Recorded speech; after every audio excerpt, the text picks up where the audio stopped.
উনি যখন সামনে আসছেন, আমাদের নেতা কর্মীদের মনোবল বলেন, আর যেটাই বলেন অথবা কমিটমেন্ট বলেন, সেটা অনেক বড় হয়ে গেছে, অনেক উচ্চ মার্কে গেছে। তার আগমনকে কেন্দ্রে 2 দিন যাবৎ আপনারা মিডিয়ার যারা নাকি কাভার করছেন, আমার মনে হয় আপনারা 2 দিনই ক্লান্ত হয়ে গেছেন এবং ভবিষ্যতে আরো ক্লান্ত হইতে হবে আপনাদেরকে, এটি আপনারা দেখবেন না। এই বিষয়ে তো আপনাদের সাথে আমি আলাপ করব না, কারণ কোনো কিছু বলার যদি বিষয় থাকে সেটা স্পোর্টসম্যান আছে, সে বলবে। তো সুতরাং উনি অফিসে যে হয়তো বেশি সময় বাইরে দিতে হবে, জনগণের কাছে যেতে হবে।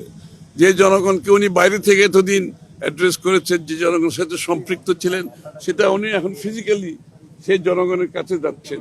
এবং সেটা উনি আসার পরে তো সে অনুভূতি বাংলাদেশের জনগণ সেটা প্রমাণ করেছেন যে ওনার অনুপস্থিতি যে ওনারা কত গভীরভাবে উপলব্ধি করেছে। এবং আসার পরে মানুষের মনে যে আনন্দ, যে প্রত্যাশা, যে আকাঙ্ক্ষা দেখেছে, সেটা পূরণ করতে গেলে আগামী দিনে ওরা তো বাংলাদেশের মানুষের কাছে যেতে হবে, কথা বলতে হবে, শুনতে হবে।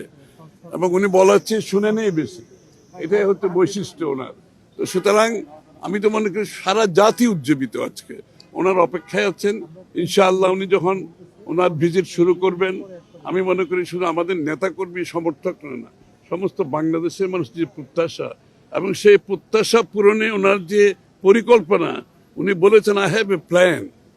ওনার যে পরিকল্পনা, একটা সুনির্দিষ্ট পরিকল্পনা, এমনি কোনো পরিকল্পনা, সুনির্দিষ্ট পরিকল্পনা সবাইকে নিয়ে, বাংলাদেশের প্রত্যেকটি নাগরিককে নিয়ে যে সুনির্দিষ্ট পরিকল্পনা, উনি সেটা বলছেন। এটা জনগণের সামনে তুলে ধরবেন, বাস্তবায়ন কিভাবে করবেন সেটাও বলছেন। শুধু পরিকল্পনা থাকলে তো হবে না, এটা বাস্তবায়নের জন্য ওনার যে চিন্তা সেটাও বলছেন।